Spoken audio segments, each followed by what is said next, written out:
వైపు నడిపిస్తాం. దేశంలోనే తెలంగాణని మొదటి రాష్ట్రంగా నిలబెడతాం. చివరగా ఒక్క మాట ముగించే ముందు ఆయన జగ్గన్న జర నిలబడా, జగ్గారెడ్డి గారు జర నిలబడమని జర గిట్ల ముందలుకురా.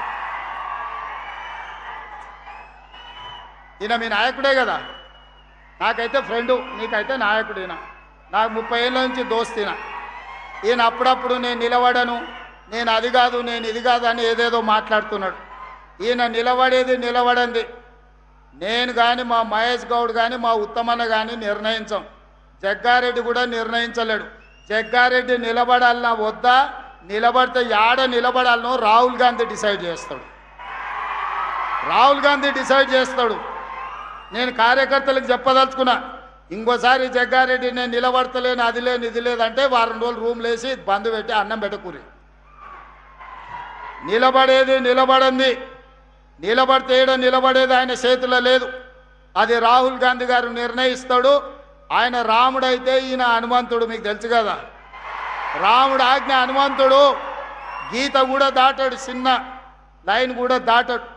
కాబట్టి మీరు అదృష్టవంతులు, ఒక రకంగా దురదృష్టవంతులు.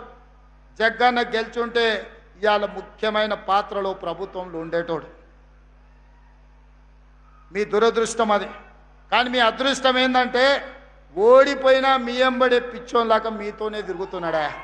నేను 100 సార్లు లేపిన, సిగ్గులేనాడరా పట్నంలో జరిసేపు నా ఎంబడా నుండి ఏం దాచిపెట్టిన లడ్డు సంగారెడ్డిలు అంటే తెల్లారగట్ల మళ్ళీ మీ దగ్గరికి వస్తాడు. జరిసేపు మా దగ్గర ఉంటాడు, మళ్ళీ ఎంబడే వచ్చి మీ దగ్గర ఉంటాడు. ఇంత మంచోడు. మీరు 100 కోట్లు ఇచ్చినా మీకు నాయకుడు దొరకడు, 1000 కోట్లు ఇచ్చినా, వజ్రాలు ఇచ్చినా దొరకడు. ఆయన మీ మీద చూపించే ప్రేమ ఎనలేనిది. ఇట్లాంటి నాయకులు ప్రజా జీవితంలో ఉండాలి. నేను జగ్గన్నను సంతోషపెట్టడానికో టీవీలో స్క్రోలింగ్కో చెప్తలేను. నేను మనసు నిండా నమ్మింది చెప్తున్నా. ప్రజలకు ఏదైనా కుటుంబాన్ని కూడా వదిలేసుకొని, పిల్లల ఇల్లు వాకిలి పెళ్ళి అన్నీ వదిలేసి ప్రజల కోసం తిరిగే నాయకుడికి ఒకవేళ మార్కులు వేస్తే తెలంగాణ రాష్ట్రంలో నెంబర్ 1 జగ్గారెడ్డి వస్తాడు. నాకంటే కూడా నేను నా కుటుంబం, మా అన్నదమ్ముళ్ళు, మా ఫ్యామిలీని చూసుకుంటూనే రాజకీయం చేస్తాను. ఈయన అన్ని వదిలేసి మీకోసమే చేస్తుండు. జగ్గన్న మిమ్మల్ని కాపాడుకున్నాడు కాదు, జగ్గన్నను కాపాడుకునే బాధ్యత మీది. ఆ బరువు మీ మీద పెట్టి నేను వెళ్తున్నా. మీరందరూ మాట ఇస్తారు కదా జగ్గన్నను కాపాడుకునేటందుకు. ఇస్తారా? ఇస్తారన్నోళ్ళు అందరు చేయి పైకెత్తూరి. అందరూ అక్కకిచ్చేది అక్కకిస్తాం, అన్నకిచ్చేది అన్నకిస్తాం.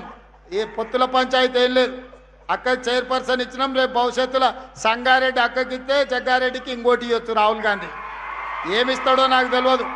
బోసరాజు గారికి కర్ణాటకలో ఏమి లేకుంటేనే మంత్రిని చేసి తర్వాత ఎమ్మెల్సీని చేసిండు రాహుల్ గాంధీ కర్ణాటకలో. ఇక్కడ కూడా ఏం జరుగుతుందో నాకు తెలియదు. కానీ జగ్గారెడ్డి ప్రజా జీవితంలో ఉండాలి. ప్రజల మేలు కోరుకునే నాయకుడు ఎప్పుడు ప్రజా జీవితంలో ఉంటే అది మనకు గౌరవం, గుర్తింపు, మీ ప్రాంతానికి కూడా మర్యాద. ఇవాళ అదే జగ్గారెడ్డి గెలుచుంటే మీ ప్రాంతానికి ఎంతో మేలు జరుగుండే. అయినా మీ మధ్యలోనే ఉంటున్న జగ్గారెడ్డికి మీరు అండగా నిలబడండి అని ఒక సోదరుడుగా, కాంగ్రెస్ పార్టీ కార్యకర్తగా మీకు విజ్ఞప్తి చేస్తున్నా. ఇలాంటి వాళ్ళు ప్రజా జీవితంలో ఉండాలి, 10 మందికి ఆదర్శంగా ఉండాలని కోరుకుంటూ మీ అందరి దగ్గర సెలవు తీసుకుంటున్న. ధన్యవాదాలు మిత్రులారా.